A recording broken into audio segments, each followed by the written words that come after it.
Hey, what's up everybody? Welcome to Car Question. I'm Matt with James. and this week we are driving Honda CR-V Hybrid. Oh, before we check that new version, let's go back in time to check the 5th generation of the Honda CR-V. Believe me or not, James, this is one of the best sellers here in Canada. What do people love about it? The reliability. Yes, indeed. The storage also inside. It's one of the biggest sport utility vehicle, well, compact segment that you can get. They also love how sporty this kind of 1.5 turbo is. But there's a story about that engine though. It's reliable, but... What happened with that story? We didn't have any answer on the fuel and the oil mixture. Yeah, I know that when you change your oil, it smells bad. Sometimes it gets inside the cabin. We did a video about that. Go check that in the eye and send me some comments because right now it's still unsolved mystery. And that's pretty quiet about that. But hey, there was another thing. Also, those real-time all-wheel drive were not really impressive. Feel free to go check that other video that we did. Is it gonna be better with that 6th generation of CR-V hybrid? No spoilers here, not yet. Don't get your expectation too high, believe me. But let's check the exterior of that new CR-V. It's pretty beautiful. We're far from the old gen. The color, it's beautiful, that red metallic, but it doesn't seem to be of a great quality. There's many swirls, scratches, it doesn't seem to be pretty tough. No, because the paint over time are getting thin and thinner. And when you look at that red, you kind of feel it by just looking at it. So you need to make sure that you add a lot of protection. Otherwise, just a little scratch will really show over time. 19 inches wheel, a gloss black is pretty beautiful on that point also, but have you seen at the front, that silver accent? It's kind of weird. It's kind of weird, but it's only for the hybrid model, you know? That's where you make things apart from a regular CR-V and a hybrid one. Sorry, Matt, I forgot that EVs and hybrid are all weird. But you can also see that we got a touring version with those nice addition of chrome. But also another fact is, if you want fuel efficiency, why put those big wheels on that vehicle? They should have one smaller, you know? Power requires to make those big wheel turns equals less fuel efficiency. We talked about it in the past, and it's always weird to see that.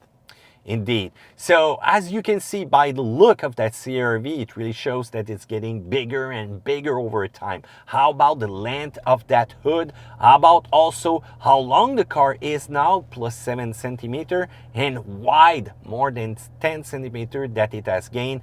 Your passenger inside will thank you. Otherwise, I think it's looking great, even better than the previous gen. Feel free to tell us in the comment down there below. Inside though, it's pure and simple. And Matt, have you heard those buttons? Ooh. It seems like luxury, isn't it? Yeah, want to see something else though? Let's pull the screen. Okay, listen.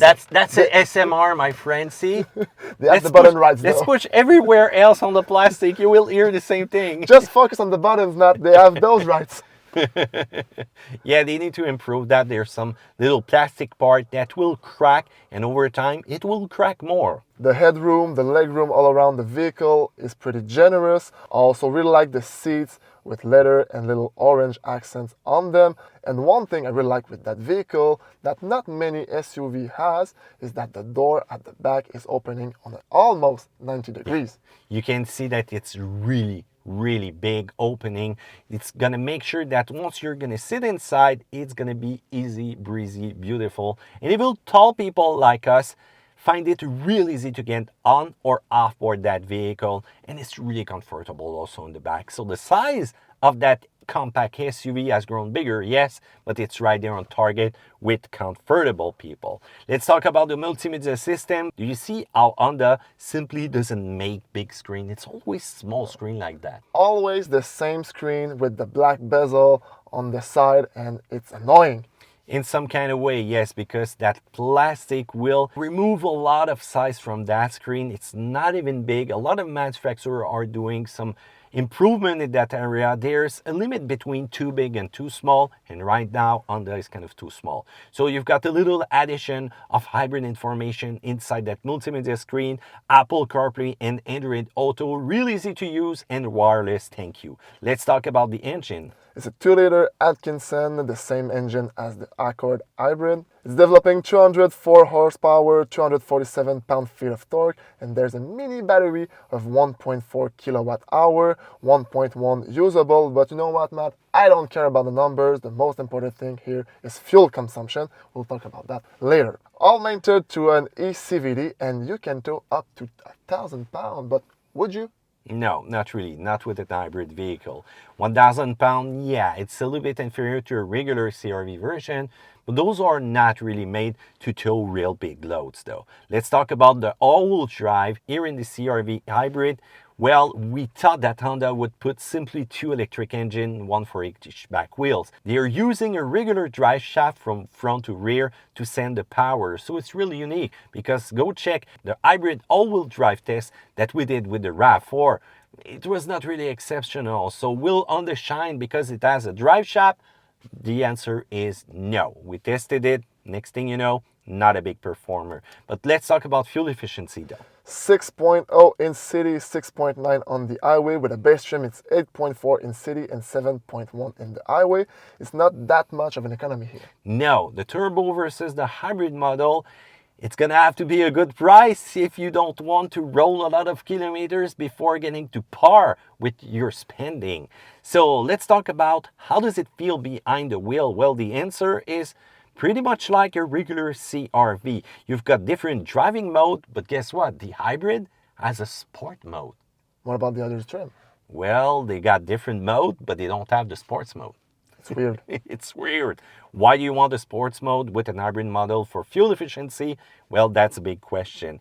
You can feel that the vehicle is way more rigid than ever thanks to that conception. You can feel also that the hybrid model noise level is really low, except when the engine is going to rev. It's not really intrusive, but you can feel it with some vibration. The steering is kind of vague at low speed, but will improve at higher speed. And still, there's less vibration once you're going to be rolling in hybrid rather than a turbo CVT option. The internal combustion engine, the electric motors, all that combined in the generator, you don't feel it working. It's really transparent. As soon as you're gonna left from let's say a red light from 0 to 30, it's going to be purely electric, and otherwise than that, the engine will come and help you when you want. But be careful, when it's going to be cold, what's going to happen? Fuel consumption goes sky high. It's kind of deceiving. And how about all-wheel drive performance, James? Did you like the result on the roller test? Just like the average SUV all-wheel drive. But none of those SUVs failed as much as the CRV, the diagonal test. It was impressive. The CRV hybrid just couldn't do it.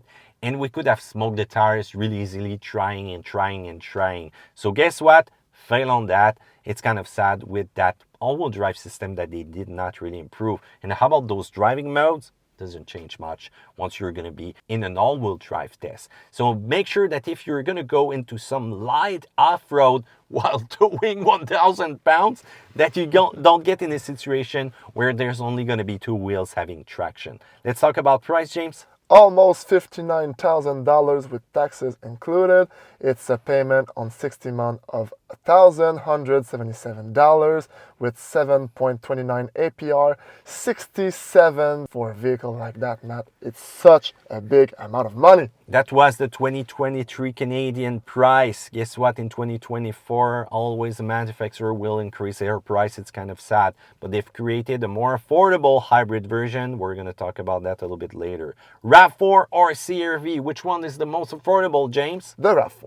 Yeah, and it's kind of haunted though with that cable gate issues, that it's kind of corroded over time and will simply not work. Toyota did their homework and kind of gave you an awesome warranty for it. But next thing you know, there's a big price difference.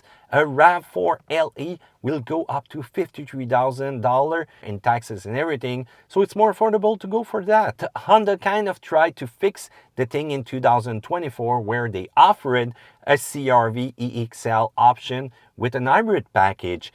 But hey, let's talk about numbers. An hybrid version will cost $66,000, $619. It's 6.4 liter. combined numbers, Honda CR-V EXL, you know, regular base version with a regular 1.5 turbo engine will cost $63,000, 867. It's a 8.5 liter per 100, so it's a 2 liter per 100 kilometers. When it comes to fuel price, that's not a lot, you know.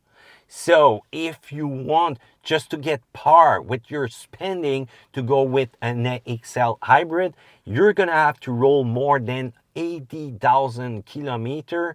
You know, if the gas price is at $1.69 Canadian, if the gas price would be lower, let's say 119 a liter, 115,000 kilometers you need to roll. And if the price goes sky high for the fuel at $2.19, it's going to be 62,000 kilometers that you will need to roll just to get par with your spending and nothing else. We did not talk about insurance, maintenance, tire difference.